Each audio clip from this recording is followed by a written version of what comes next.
Hey, deserving listeners, 90 Day Fiancé. Before the 90 days, let's watch. I give you the 2 wedding rings and the engagement ring.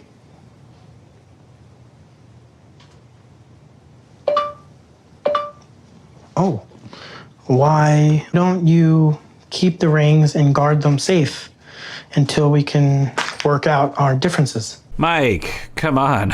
I mean, okay, so we use this as a jumping off point. If you're ever breaking up with someone, it's important that you hold the line, that you assert what you want from beginning until end, and you don't say, well, I already told him that we're done. He's now essentially making a request of, can we perhaps revisit the relationship later on, or is there a chance? And it might be annoyingly redundant to be in Ximena's shoes and have to reiterate, no, our relationship is over, so take the rings. But it's normal for the Mikes of the world to bark up that tree, so Ximena, I'm guessing, will assert. ¿Por qué no mantienes los anillos y los guardas a salvo hasta que podamos resolver nuestras diferencias? No, es que no, nuestra relación ya se terminó. Es mejor que tú las lleves. No las... And good for her for returning them. There's various different cultural beliefs about this sort of thing. Some people say, like, well, if Ximena is the one to break up, she should return the rings out of courtesy. If Mike were the one to break up, then she could keep the rings. You know, I don't know. But it's a gesture, and I think she's trying to be clear that it wasn't necessarily completely about the money. Well, that's a bad way of putting it. That it wasn't a scam. And so I want to make it clear, I could have pawned these if I was only in it for the money, so here are the rings back. You do realize that you're losing the best thing that you could have ever had. Okay, so again, very normal behavior. It's not very attractive, or there's an ugliness to it, but it's pretty normal. Now, there's a little bit of anger in there, which is interesting. And I think we saw hints of this earlier, but of like the assuredness of his statement.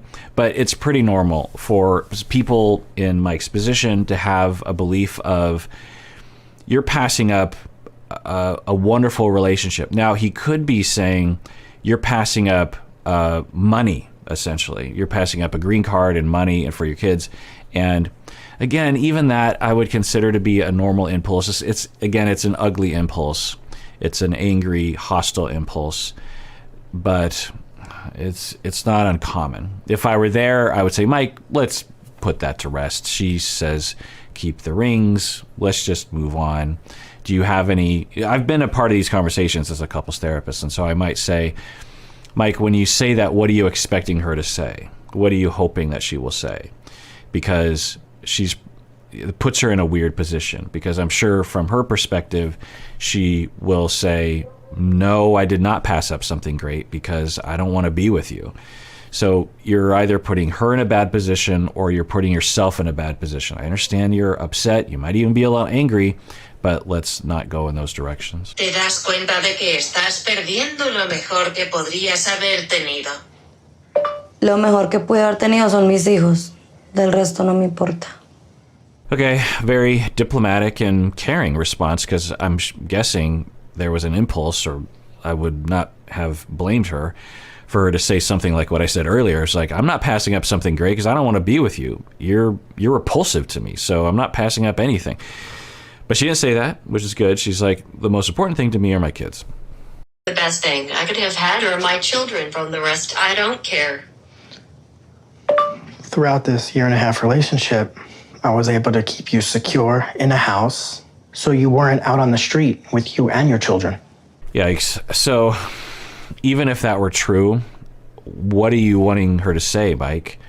Oh, well, I don't want to be with you, but I guess for money. I mean, you're now doing to her what you're worried that she was doing to you.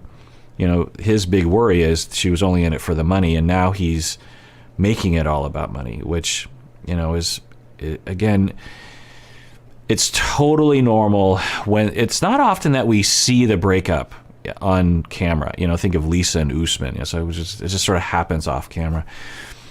but we're seeing the breakup. You know, we saw Tanya and Sinjin and that breakup, and that was a very different tone than this, right?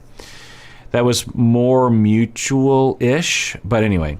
But it's normal to get upset. It's normal to get angry. When people get dumped, particularly when it's a significant relationship like an engagement, particularly when you've never been in love before, it's going to get ugly. It just will. Now, it doesn't justify it. It doesn't mean that the Mikes of the world have free reign to say and do whatever they want. Absolutely not. But the feelings are normal. Durante todo este año y medio tuviste casa, para que no estuvieras en la calle contigo y tus hijos. Que porque tú me pagaste arriendo y me colaboraste no quería decir que yo estaba en la calle tampoco. Puedo trabajar de modelo y voy a pagar mi arriendo y mi comida. Right. Before you came along, Mike, she was doing okay. She wasn't on the streets. She was working. And then you, according to rumor or what they said, you asked her to stop working, and so she did. And so then you started paying. And it was a mutual agreement that the two of you worked out. Quiso ayudarme, darme un apoyo. No lo obligué a que me enviara dinero. Él lo envió por su propia cuenta. Pero yo soy una mujer capaz de conseguir mi propio dinero para mis cosas. What kind of modeling job are you going to work for? Are you going to go back to that adult internet job? Interesting. So, one, he's being hostile, I think, in him saying this. I think Ximena is strong enough to just say, like, yeah, that's what I'll do. What of it? Like, are you trying to shame me in this moment? Because it ain't going to work. I don't know. We'll see what she says. But it's interesting that he is showing this side of him, that he is being hostile in this way, that he thinks that he could put her down. I mean, yeah, I mean, if you just look at this interaction, it's pretty bad. It's pretty hostile. And because think of, again, Tanya and Sinjin, when they were breaking up with each other, I don't think either one of them was capable of this kind of hostility, this kind of turn to the dark side, if you will. It's not awful. Obviously, there are worse versions of this, but this does show a rage, perhaps, inside of him that is based on negative experiences that he's had in his life. I don't know.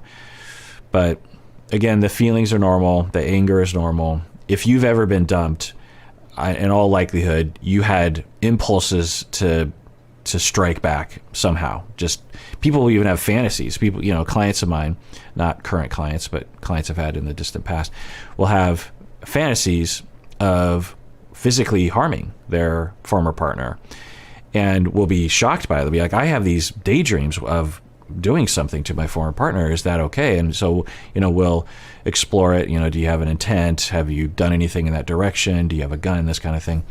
I'll do an assessment. But if that proves to be of no risk, then I will tell them it's common. It's common to, we are animals. We understand that, right? We're not like some higher creature. We are animals with emotions and impulses, and we learn how to control them, but our fantasies sometimes reflect our impulses, which are okay. We have a fantasy, an impulse to just snuff someone out because they hurt us. The fantasy isn't pathological and doesn't necessarily mean you're going to do anything. You'd have to make sure you're not going down that road. You're not entertaining it. You're not giving into the fantasy, of course, but fantasies are common, and people don't usually talk about them because they're worried about being stigmatized or accused of being some kind of a horrible person. So anger is common and normal, and the anger is okay, but the hostility is not. And so I would hope that he would have someone there to help him with this. I don't think anyone's going to help him with it, though. ¿Para qué tipo de trabajo de modelo vas a trabajar? Vas a volver a ese trabajo de adultos en Internet.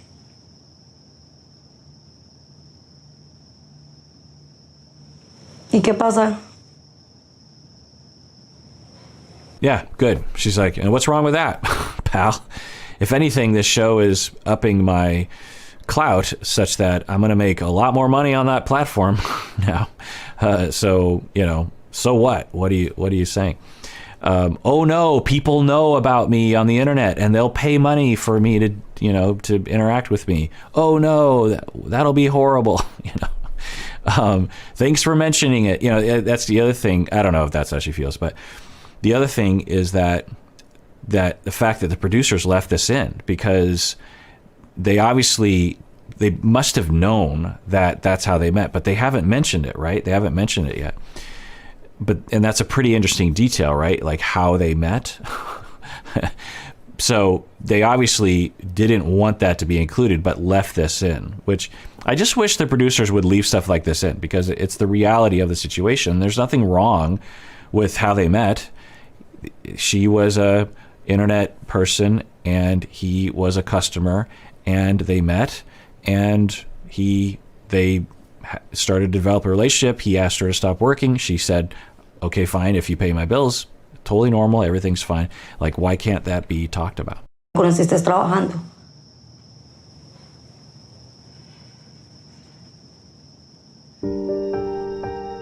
Right, so it's like, okay, if you think like you're going to put me down for my work, you met me because you were a customer. So if you're somehow implicating me in some sort of immoral activity, y'all were there.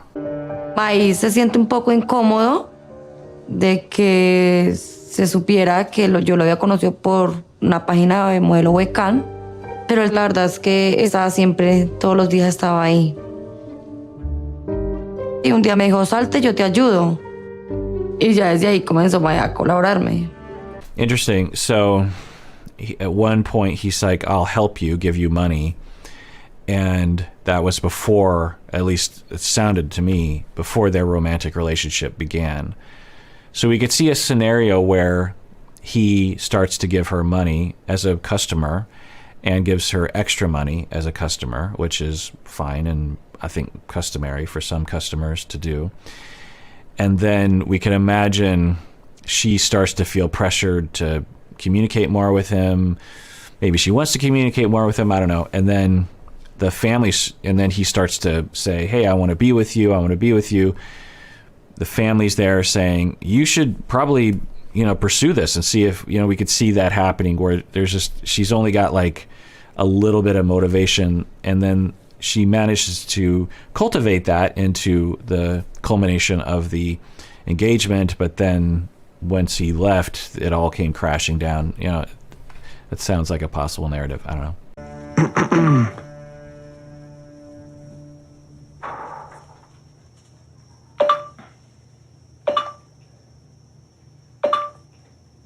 If we were able to work out our differences, I could have opened up so many opportunities for you. I could have helped you learn English to get better jobs. Gross. Yeah, Ed had a similar thing with Rose. We've seen this with other other Americans. And it shows what the foundation is for these individuals. Because you would think if the privilege and the coercion and the money coercion, I guess, or the green card coercion, if that wasn't a part of it, you would just think he would be like, oh, bummer, I'm sad, I'm angry at you for not giving, the normal things one would say when there's a breakup like this. Like, you didn't give it a chance, you should have worked harder, how come, you're so picky, or, that kind of stuff. I would expect that to come out. Instead, it's, you're passing up the deal of a lifetime. I could have changed your life. What about your kids? You're going to be homeless. That is an impulse of abuse, of coercion, of you owe me. And it's interesting to see. I mean, I don't know. It's hard to know if this is a consistent behavior pattern for him. I don't know if he's just freaking out. I don't know if the producers are behind the scenes, like pushing him to like confront her on something. I don't know, but it certainly looks as though, because if this is down there and say they did get married, he goes to the States, they go to the States, we could imagine this foundation expressing itself when, say, she doesn't spend time with him. He could say like, I'm going to divorce you and then you're going to have to go back to the old country. So you better do what I want. And this is a good example, actually, of attachment-based abuse, which is the majority abuse that I have treated, both perpetrators and victims, that we typically will talk about abusers as people who are out to get you. You know, they're psychopaths, and those people exist for sure. You know, sadistic personality disorder, psychopathic personality disorder. It's a thing, and it's prevalent enough that there's a chance you might run into these people. But you're much more likely, if you are abused, to run into someone who I think is what Mike is exhibiting, where it's attachment desperation based abuse, where you're so desperate for attachment and your schemas and defenses are such that it's hard for you to garner attachment. It's harder for you to build and cultivate attachment.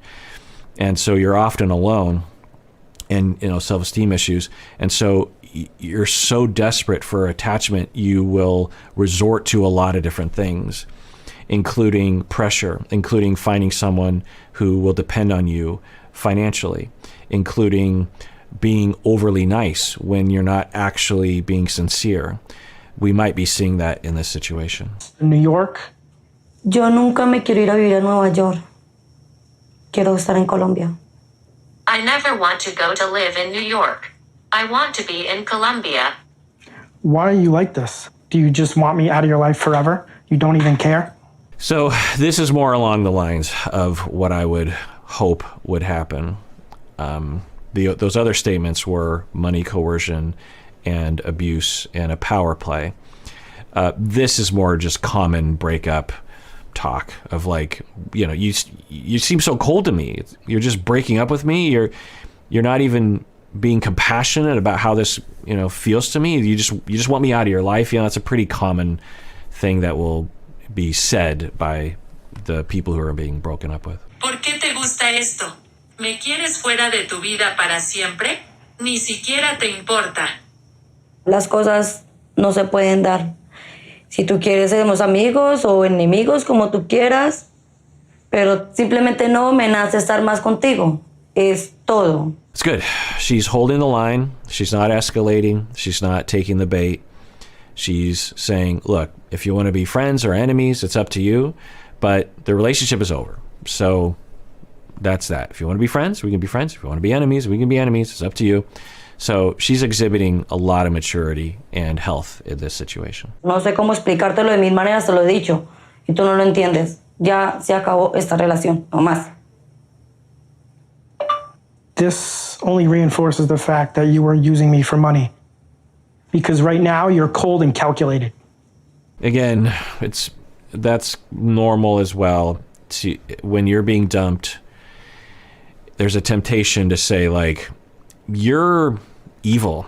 I hate you. You are a cold, narcissistic, gaslighting love bomber. You know, it's all the talk on the internet. There's a reason for that. It's because it's a normal impulse to want to diagnose, to want to see someone. Like, it feels that way. It feels like you don't care. You never cared. It feels that way. That's okay. It isn't what's happening, but it feels that way. And then you're just like, well, if you don't care and you never cared, then you must be a cold, manipulative, Machiavellian person, and I hate you. You know, it's a normal impulse. It's hopefully not the end story that one lands on, but you know, it's normal. Not everyone does that, but it's common enough. Esto solo refuerza que solo me has estado usando por dinero porque ahora mismo eres frío y calculado. Si tú crees que es eso, pues entonces ya se acabó esa me mandé dinero, no hagas nada. Te vas a ir a dormir hoy a un hotel y mañana te vas para tu casa. And good for her. She's just not taking the bait. I think part of what he's doing is he's trying to engage, and people will do that out of desperation. They will be sensing a distance, and so they try to reach out through nice ways. It's not working, and then they'll try to attack as a way of just getting a response. It's like, I just want some contact with you. And she's not taking the bait. She's like, okay, if you think that, fine. You're not staying here tonight, and you're going to go home, so that's that. This thing is over. And good for her for just drawing that boundary and not getting sucked in. It's actually kind of a masterclass that Ximena is giving in how to deal with someone who is doing this to you.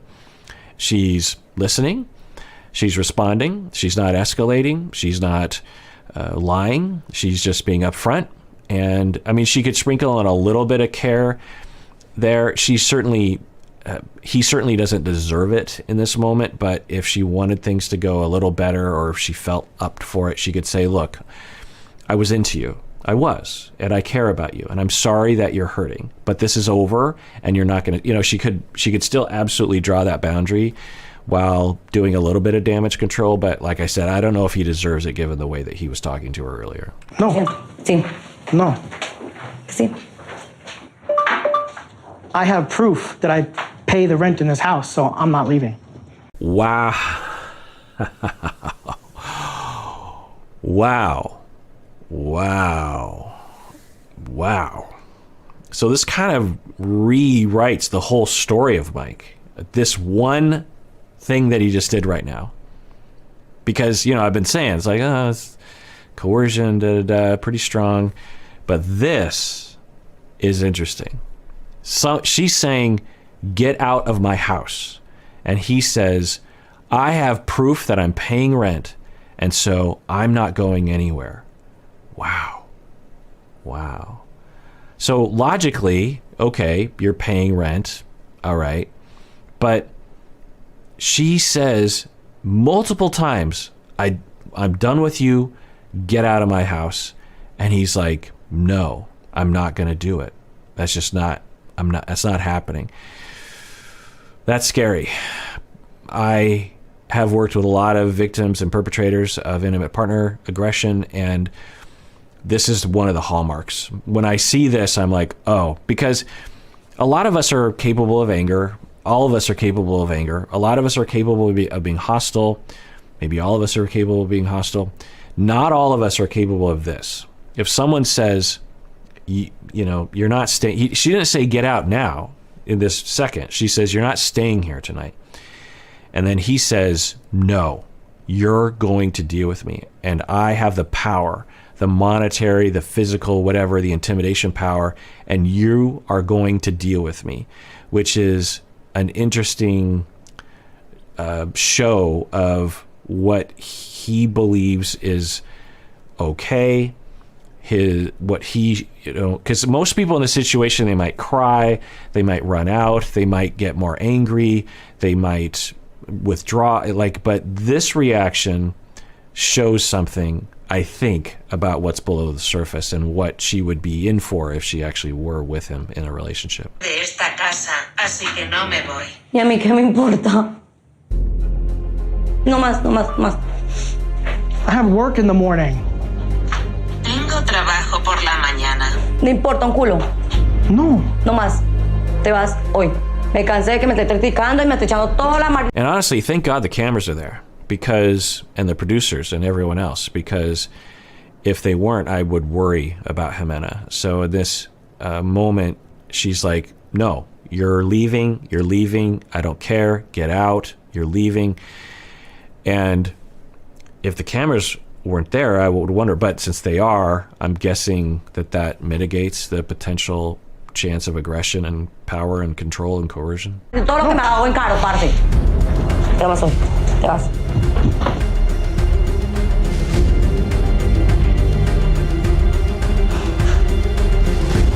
Yeah, I'm guessing Ximena is feeling scared and stressed and under his thumb.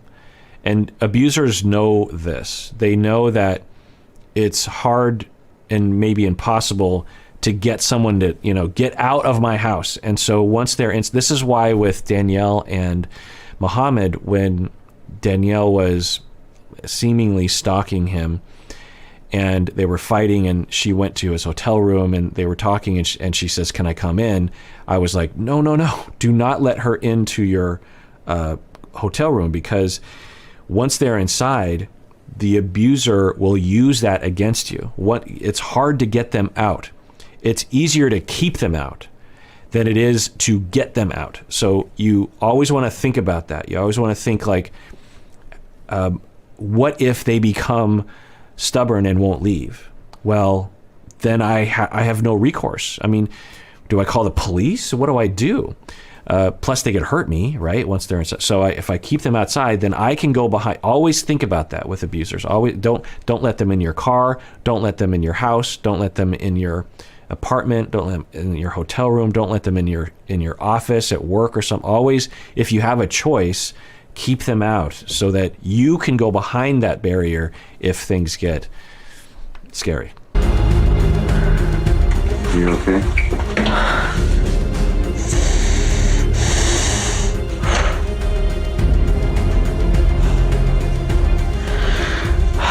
Makes me feel like that nothing else mattered to her besides the money that I was sending her. These feelings are normal. It's okay. It's a understandable conclusion. I don't think that's what she was in it for, but he's hurt, he's angry, he's distressed, he's melting down, which is totally understandable.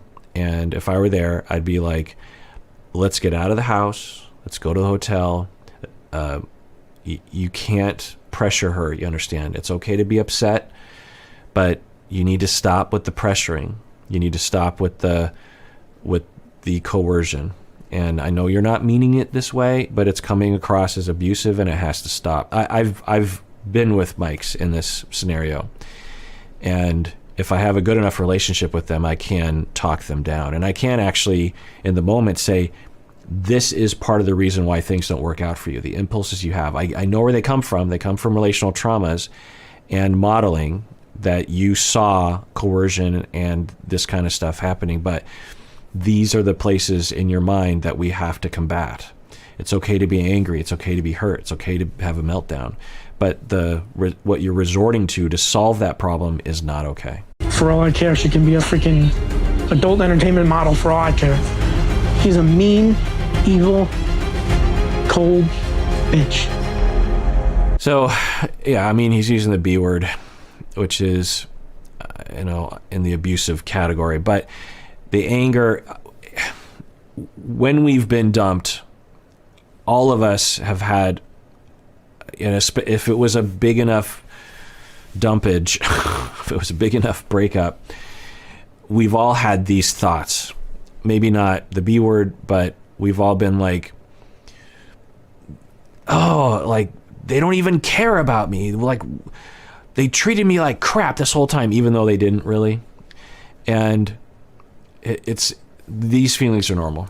But I do hope that he can get the therapy he needs, particularly after watching this and sort of teasing out. Sometimes, they watch this channel. So, Mike, if you're watching, I hope that you can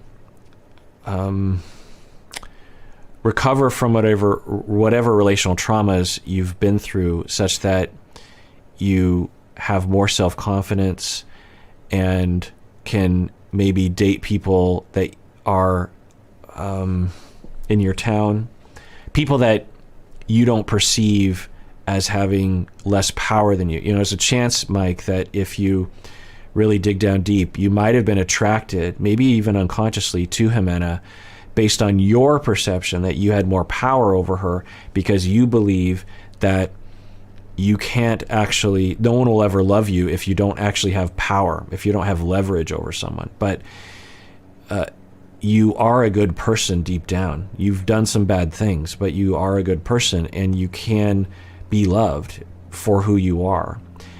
I'm guessing you have some schemas that make it so that you don't believe that. I don't know.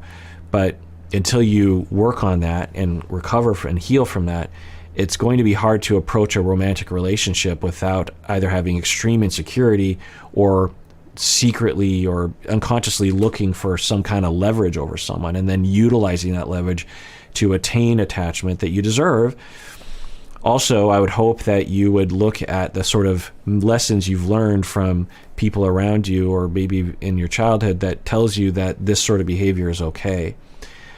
Maybe you, Mike, have later on even looked at this and said, like, yeah, because when I actually will work with people on the intimate partner aggression spectrum who aren't psychopaths or sadists, they will look at themselves, if we do have a recording, and they will be like, oh, whoa, that is, I don't even want to look at that. Hopefully, Mike, you're able to do that for yourself. You deserve to have a relationship, and you deserve to recover from the experiences you have, and you're going to be much happier if you confront some of the underlying foundations of this behavior. Hija de puta. All right, well, if you didn't know already, we have merch and Cameo. You can find the links below, so you can get t-shirts and mugs and that kind of stuff. You can also get me to do a cameo, giving someone a happy birthday or happy anniversary or whatever. It can be fun to do that kind of stuff. And everyone out there, please take care of yourself because you deserve it. You really, really do.